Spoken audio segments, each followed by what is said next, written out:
You're listening to Big World Network.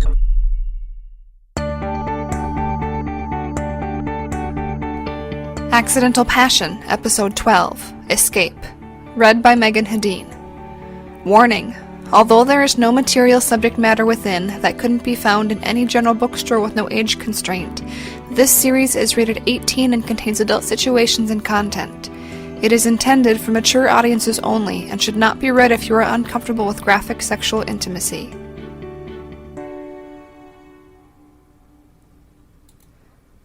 Woods was exhausted and hadn't yet been able to follow up with Ryan with the information that his own publicist and agent, Angela, had been the one to sell him out and release the picture of Kim under the desk pleasuring the famous author during the panel discussion.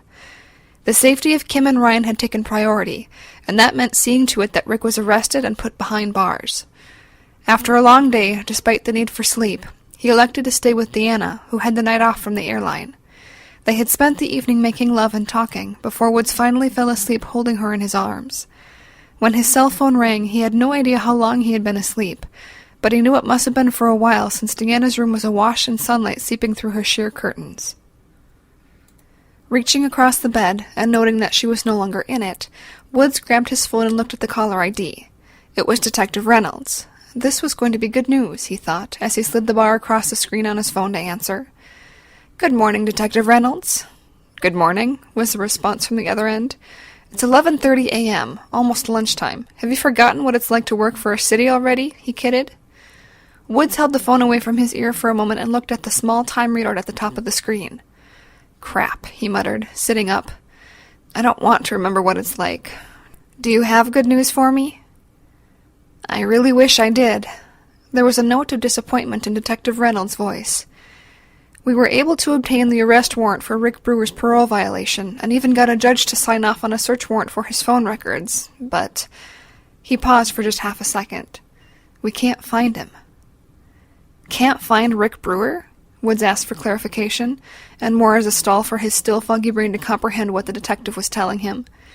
"That's right. We sent 2 units and a detective to his home, then to his restaurant, and then every other location his parole officer had on file. He's vanished." "Fuck!" Then, realizing his language, "Sorry, any leads on where he might be?" "Nothing. And no worries. That was pretty much my response.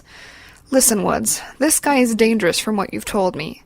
You may want to get your friend and the woman out of town for a day, or at least until we can locate him." "That's not a bad idea. I can hardly help you find him if I need to protect them both." "Now wait a second. You aren't licensed as a private detective in Michigan or licensed to carry a weapon in Detroit. And I am still required to advise you that this is police business according to my lieutenant," Detective Reynolds warned. "Consider me advised." "Not to worry, though," the Detroit detective continued. "I will keep you advised if you keep me up to date on your progress." "You got it," Woods said, and meant it. He trusted the young detective. "Be careful," Detective Reynolds warned before disconnecting on the other end.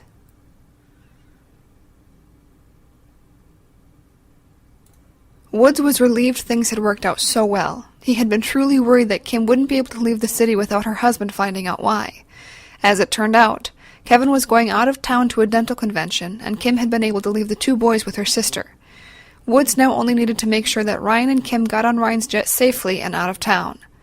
Despite the maintenance and airport services facility increasing security after the intrusion into the hangar, Woods still warned Ryan to do a thorough pre-flight check of the jet. Remember, he was an aircraft mechanic. "I doubt he would do anything that we would be able to find on a normal inspection," Ryan stated as he placed their bags in the aft baggage compartment while Woods and Kim waited. "Just the same, my friend." Latching the door securely, Ryan asked, "Are you sure you don't want to go with us? I'm sure the police can handle finding him quickly." "Three's a crowd. Besides, I am not going to be happy until you 2 are safe from Rick for good. Go relax for a few days and forget about everything." Woods looked at Kim as Ryan walked up beside her and rested his hand on her lower back, then added, "I know this has been hard on you." "I can't thank you enough," Kim replied, stepping forward to give Woods an affectionate kiss on his cheek. "Please take care of yourself, and don't take any chances while looking for him." "I said no worrying. You 2 forget about Detroit and enjoy this chance to finally spend some time together." Woods reached out and shook Ryan's hand, then he turned, walking back across the ramp to the private corporate terminal building.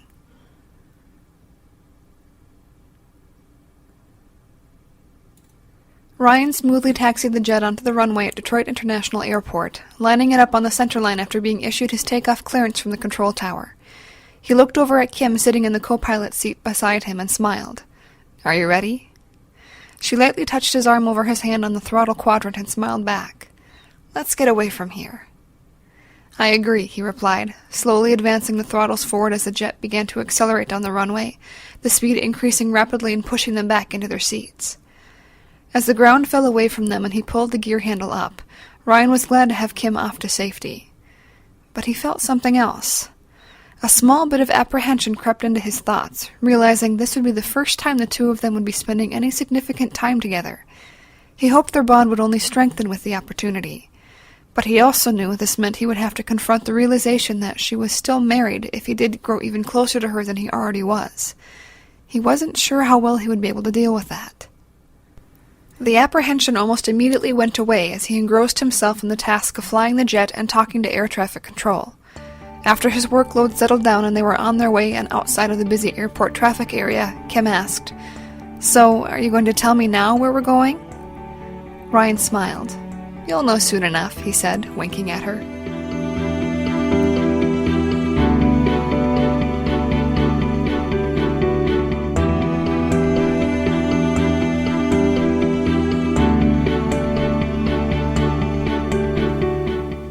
This has been a presentation of Big World Network. Visit us on bigworldnetwork.com for more free weekly series, or follow us on Facebook and Twitter. Thanks for listening.